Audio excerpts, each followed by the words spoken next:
1 David 3, I'm back on the vehicle in pursuit. Now in pursuit. He's running the opposite lane right now, coming in, gonna hit a car almost head on. Sherry Joy, Roberts on 8R4 coming in the area. Where you guys need help?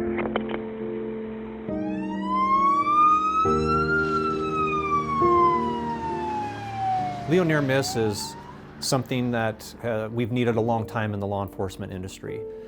We all know this through our careers. We have made some mistakes and they've turned out okay in the end, but we know something bad could have happened.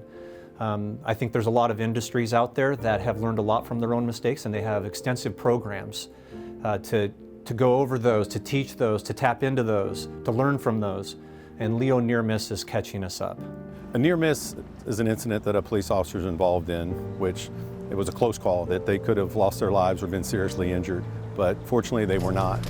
It's a first-hand account of dangerous situations that officers are involved in, so we can learn from their experiences, whether it's tactical reminders, different tactical options that they may have had, things like that. And it's important we're hearing it from the officer because it's about their safety out there. So if we can learn lessons from their encounters and share it with officers, I think it makes everybody safer.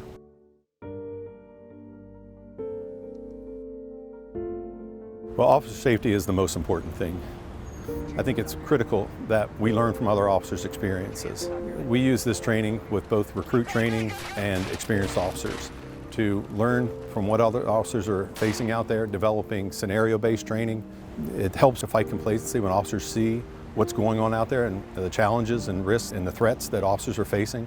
It's tactical reminders. It's also learning new things from other people's experiences. So I think it's just a valuable training resource that we have.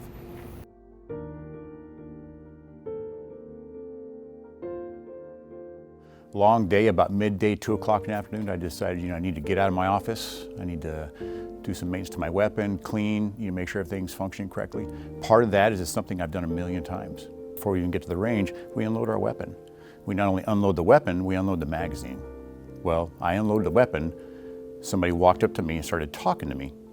I failed to unload the magazine. Got in here when I went to take the slide off of the pistol that I had, I put the magazine back in just out of habit, because we always reload our weapon. We never want to have an unloaded weapon.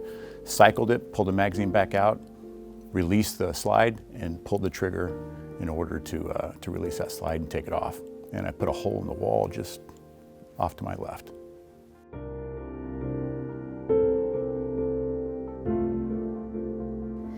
It's easy, it's anonymous. Officers can do it from wherever they serve at the moment that the near miss took place. And it makes sense for us to contribute in this way because it's not just about one agency. It is all of our responsibility to remember who we are and whom we represent.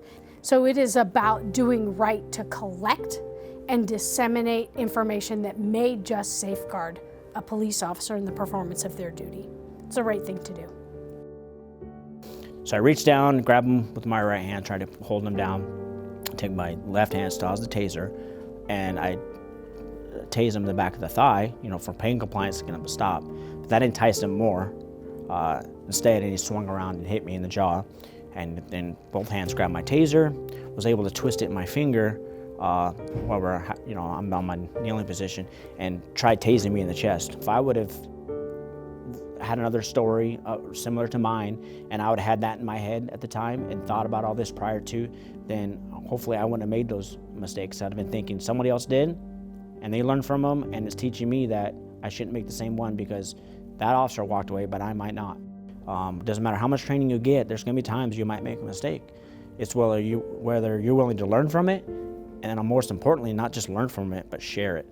Because it's good if you learn from it, but if not everybody else learns from it, guess what? Now there's a chance somebody else is gonna fall into that web, and not only fall into that, but they're gonna get hurt or possibly killed. And then you could have said something that could have possibly prevented that. I think the frontline supervisor, if you can at the very least just kind of encourage your people to, tell their stories, to, to share their stories with people. And then that way it helps us all learn from that, and it helps us avoid those potential issues for ourselves. From a supervisor who handles the FTO program, the ability to train guys on significant events that maybe they haven't experienced, but giving them some insight is invaluable. This gives them a different mechanism for learning that you wouldn't normally get. All of us understand there's only so much discretionary time and energy we have, and I would say to any chief, if any agency, any police officer that has just a small amount of discretionary time, this is where you want to spend it, because you may just save the life of a fellow police officer.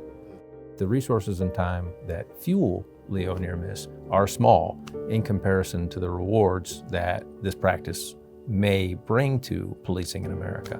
I encourage everyone to participate in this program, encourage participation in this program, and then help us work through the data that we draw so that we can, again, be about the work of preventing injury and death to police officers in America. I really hope that officers across the country will visit the LEO Near Miss website and see some of the reports and look at the reporting form and see that it isn't as intimidating a concept as they might think. This is not the same as going through a large after action in your department. This is about a simple form that helps you tell your story and can potentially save the life of another officer.